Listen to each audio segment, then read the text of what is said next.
Ya, kita lanjutkan kembali, ini lanjutan dari video yang sebelumnya ya, mengenai macam-macam norma berdasarkan daya pengikatnya.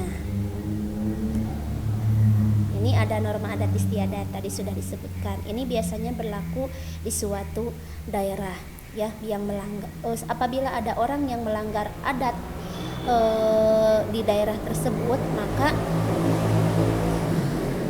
sanksinya berdasarkan apa yang berlaku di daerah tersebut, atau disebut juga dengan hukum adat ya. Berikutnya, norma berdasarkan bentuknya. Norma ini ada norma tertulis dan norma tidak tertulis.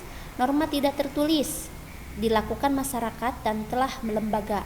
Lambat laun akan berupa peraturan tertulis walaupun sifatnya tidak baku dan bergantung pada kebutuhan saat itu di masyarakat. Norma tertulis atau formal biasanya dalam bentuk peraturan atau hukum yang telah dibakukan dan berlaku di masyarakat. Norma ini umumnya berhubungan dengan kepentingan dan ketentraman masyarakat.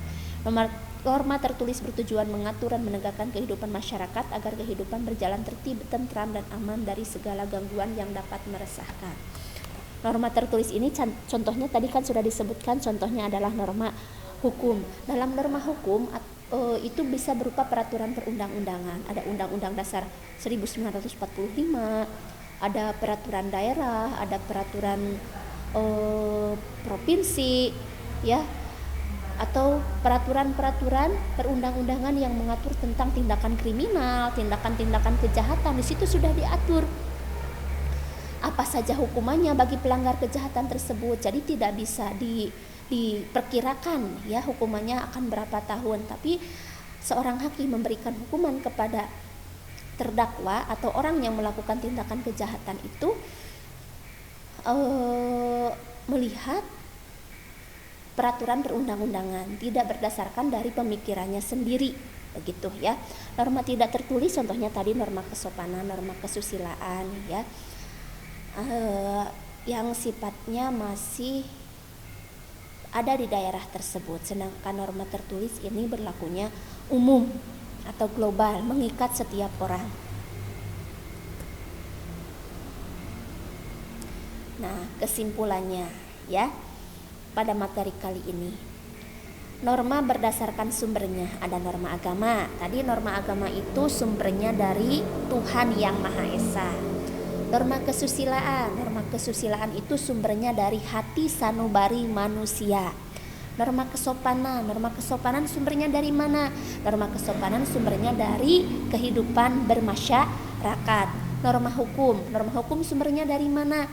Norma hukum sumbernya dari peraturan pemerintah atau yang dibuat oleh pejabat yang berwenang. Nah, setiap norma-norma ini, norma agama, kesusilaan, kesopanan, norma hukum, apabila ada yang melanggar itu akan ada sanksinya. Tadi sudah disebutkan ya dalam penjelasan materi. Berikutnya, norma berdasarkan daya pengikatnya. Ada norma cara, kebiasaan, tata kelakuan, dan adat istiadat. Berikutnya adalah norma berdasarkan bentuknya, yaitu ada 2, tertulis dan tidak tertulis ya. Nah, demikian pemaparan materi mengenai norma dalam kehidupan bermasyarakat.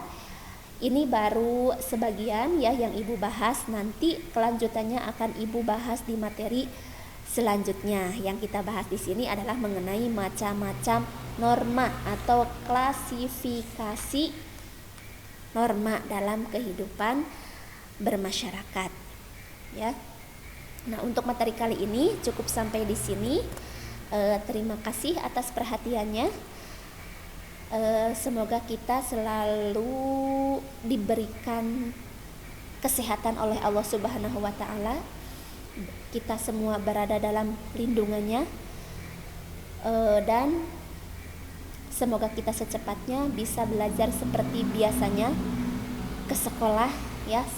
Terus tanamkan semangat dalam diri kalian, tanggung jawab, disiplin ya, disiplin sebagai kalian sebagai siswa-siswi, sebagai anak sekolah, tanggung jawab kalian sebagai anak sekolah, sebagai generasi penerus bangsa ya, walaupun kita sekarang belajar secara jarak jauh, tetap selalu tumbuhkan semangat dalam diri kalian. Begitupun juga dengan ibu di sini ya.